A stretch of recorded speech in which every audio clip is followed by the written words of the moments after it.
I'm serious. This one time racism saved my life, man. I was on a plane.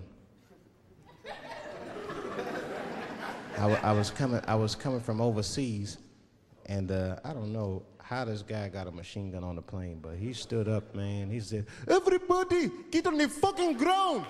Nobody look at my face." I started freaking out. Because he was Chinese, I was like, why is he talking like that?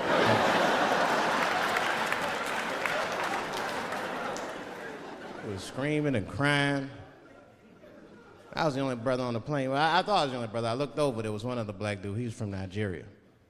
I looked over at him, he was looking right in my face, man.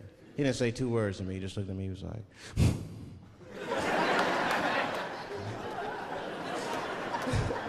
He didn't need to talk, I knew just what he was talking about. I looked right back at him, I was like...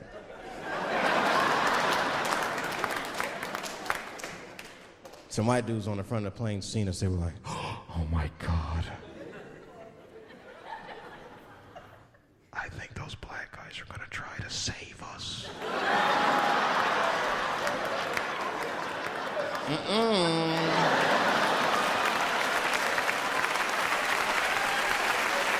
We were just communicating that we understood the situation.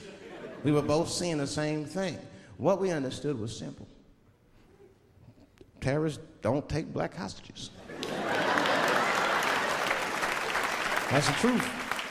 I have yet to see one of us on the news reading a hostage letter and shit. They is treating us good. We all chilling and shit. I'd like to give a shout out to Ray Ray and Big Steve and Central Newport.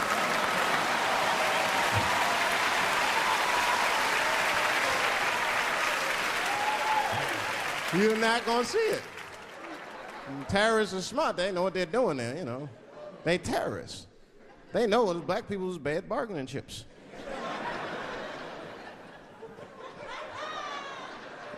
They called the White House.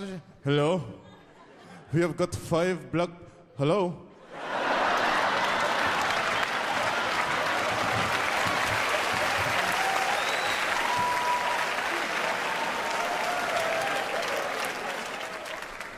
You'd be back in D.C. You know, I was thinking, man, this is an election year. I'm gonna ask you, you're a white guy, do you know who you're voting for yet? Don't know, do you? Now you see that? You see what just happened here? Let me tell you something. That is a cultural thing. He knows who he's gonna vote for. He's just not gonna tell me. See? I've noticed that. That is a cultural thing. White people do not like to talk about their political affiliations. It's a secret. You ever ask a white guy who's voting for you? "Hey, Bob, who are you gonna vote for?" Dave, whoa. Well, take it easy now. Take it easy. So anyway, I was fucking my wife in her ass, right? And I mean, it was something else. Yeah, but who are you voting for? Dave, come on with the voting. I'm trying to tell you about fucking my wife, and you're asking me all these personal questions. They don't like to divulge that information because it matters to them. Black people talk about that shit. Black people will openly talk about politics. Black people will openly talk about beating up politicians and shit. If I see George Bush, I'll kick his motherfucking ass for cutting my Medicaid. Okay, you know say it. Black people just say it. But there's a reason for that. Because it matters more for them. It matters more. Black people see, even when I vote, right? Which I don't. But even when I think about who I would vote for, right? I don't even look at their political policies. I just look at their character. You know what I'm saying now? You gotta read, no, I'm serious. You gotta read between the lines. You look at Clinton, and black people like Clinton, because we've seen him on the campaign. I saw one thing on the campaign trail. He actually just picked a black baby up and kissed him. "Come here, little nigger baby." Mwah, just kiss him. I said, I like that. He did not hesitate or nothing. You see George Bush Jr., he be there, ugh.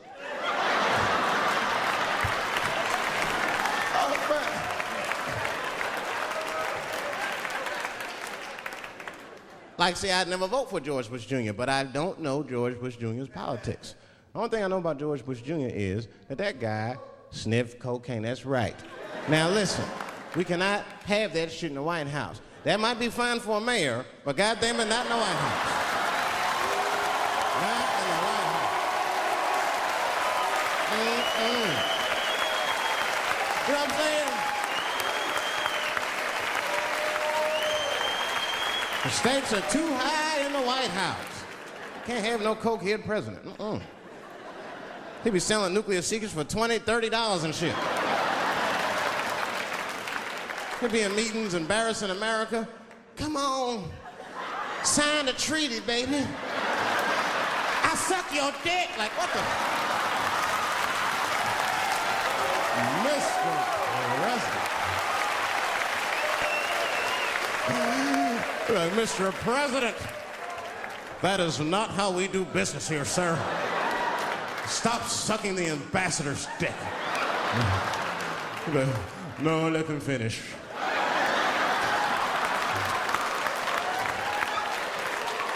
I will sign the treaty. There will be peace in Israel finally. I'd vote for Clinton again if I could. At least it's always better.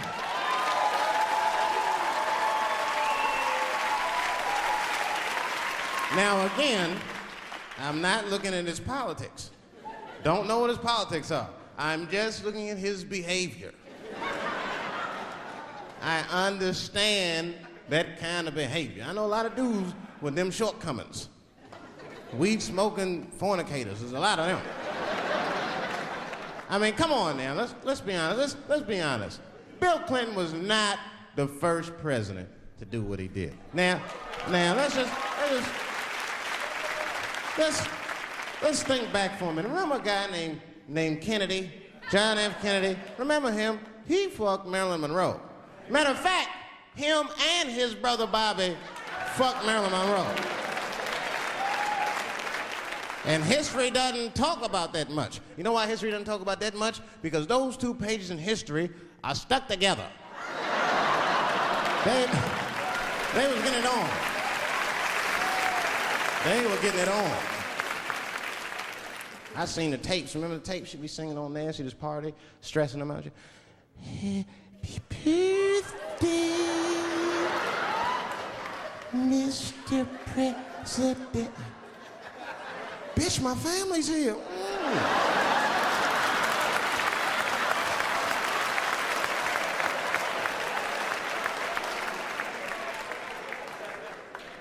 Clinton did the same thing, but he didn't do it like that.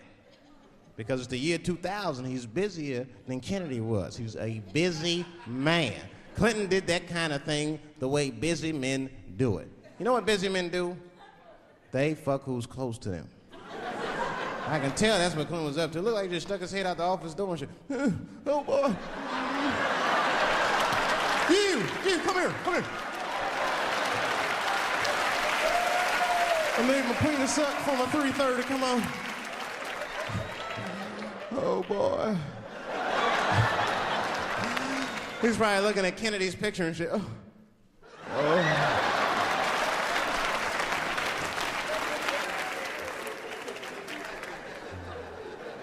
And then to top it off, he